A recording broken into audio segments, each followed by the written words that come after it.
Nabi itu pengantin dunia akhirat. Kenapa Nabi itu pengantin? Pengantin itu pasti tampan. Dia disediakan perias, kelihatan tampan. Begitulah Nabi, Allah ciptakan tampan. Kalau berbicara ketampanan Nabi Muhammad, nggak ada yang serupa dengan Nabi Muhammad. Ada Nabi Yusuf. Nabi Yusuf itu kalau dikatakan ketampanan separuh, itu diberikan Nabi Yusuf. Yang separuh satu dibanci satu dunia ini. Sampai dapat berapa persen? Kalau Nabi Muhammad, Nabi itu dikasih ketampanan 100%. Tapi kenapa kok tidak ada perempuan yang tergila-gila kepada Nabi Muhammad seperti Nabi Yusuf? Yang sampai memotong-motong tangannya ketika melihat Nabi Yusuf. Yang sampai Zulaikha begitu tergila-gila kepada Nabi Yusuf. Nabi Muhammad itu u'tiyal jamal wal jalal. Nabi Muhammad itu dikasih ketampanan tapi juga kewibawaan yang tinggi. Sehingga nggak ada yang berani menggoda Nabi Muhammad. Cuit-cuit aja di jalan nggak ada. Tapi kalau Nabi Yusuf, u'tiyal jamal, tapi lam yu'tal jalal. Karena itu perempuan-perempuan masih berani mendekat kepada Nabi Yusuf. Pengantin itu baunya wangi. Masa ada pengantin bau kerbau? Pengantin baunya wangi. Nabi itu punya minyak wangi yang sangat harum. Kalaupun nggak pakai minyak wangi, baunya Nabi udah harum. Kalau duduk di majlis, bau wangi Nabi berhari-hari nggak habis. Nggak pakai minyak wangi, udah baunya harum. Pakai minyak wangi, ngajarin umatnya supaya pakai minyak wangi kalau ibadah kepada Tuhan. Ya. Kalau Nabi itu jalan di satu jalan, semua orang pasti kenal ini pasti udah dijalani sama Nabi Muhammad nih. Baunya harum di jalan.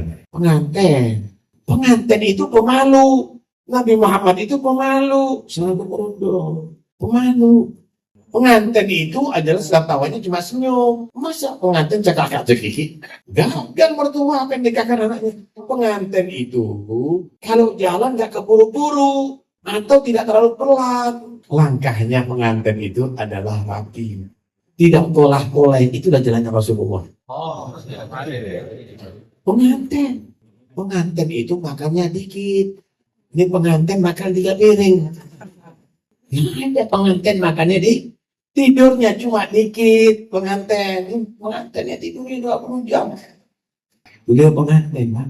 Allah ya luar biasa. Karena itu nggak ada istilah jangan terlalu memuji Nabi. Kurang. Yang nggak boleh itu adalah kalau kita menuhankan Nabi atau meyakini Nabi sebagai anak Tuhan. Itu yang dikatakan oleh Nabi, la tutruni kama atratin nasara Isa ibn Maryam. Itu yang nggak boleh. Tapi kalau pujian kita ini kurang.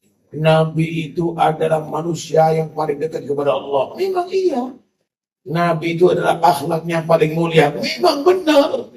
Nabi itu pemimpin dunia dan akhirat. Betul. Orang kalau cinta sesuatu pasti selalu menyebut. Yang senang cinta sepak bola selalu ceritanya sepak bola. Yang senang politik selalu ceritanya politik. Yang senang Nabi selalu ceritanya Nabi Muhammad. Wajar. Nggak kok dibilang keterlaluan. Kok keterlaluan sih? Nggak ada keterlaluan untuk cinta sama Nabi itu. Semakin cinta kepada Nabi, semakin sempurna imannya. Nggak sempurna iman kalau nggak habis-habisan cintanya sama Nabi. Harus keterlaluan cintanya. Tapi tidak boleh menuhankan Nabi. Tidak boleh kita tadi itu meyakini Nabi itu sebagai anak Tuhan, sebagai orang Nasrani.